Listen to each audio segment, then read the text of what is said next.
Hey friends, if you wish to fix the download failed network error on Google Chrome, then please watch this video. I will guide you through the process. It's not very difficult to fix this. Here's what we have to do.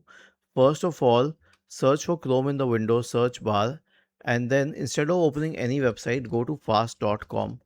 If fast.com does not open on Google Chrome, if it does, then I'll suggest a different troubleshooting. If it does not, then open Edge and go to fast.com here. If it does not open on Edge either, then it is a network issue. Okay, and if it does open on Edge but it doesn't open on Chrome, click on these three dots at the top right corner, select history and click on history once again. Click on delete browsing data, change it to all time, click on delete data.